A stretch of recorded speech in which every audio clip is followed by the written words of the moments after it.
அப்படின்னு வந்து முன்னாடியே கண்டிஷனை போட்டுடுறாரு. ஆனால் இந்த கண்டிஷனுக்கு யாருமே வந்து ஒத்துக்கலை. ஆனால் ஒரு பொண்ணு மட்டும் கேட்டு ஒத்துக்குது.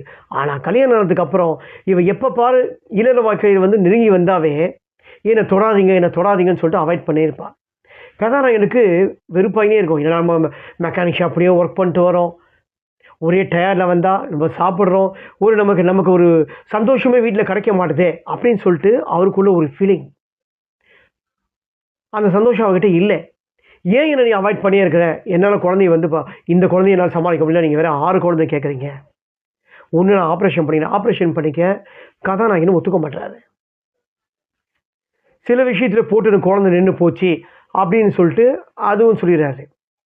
இதுக்கப்புறம் கதாநாயகன் வந்து இவங்க கூட சேர்ந்தாரா இல்லையா, இவங்க வந்து குழந்தை வந்து பெற்றாரா இல்லையா, இது ஒரு இடைப்பட்ட காலத்தில் வேற ஒரு கதாநாயகியோட கேரக்டர் என்ட்ரு ஆகுது.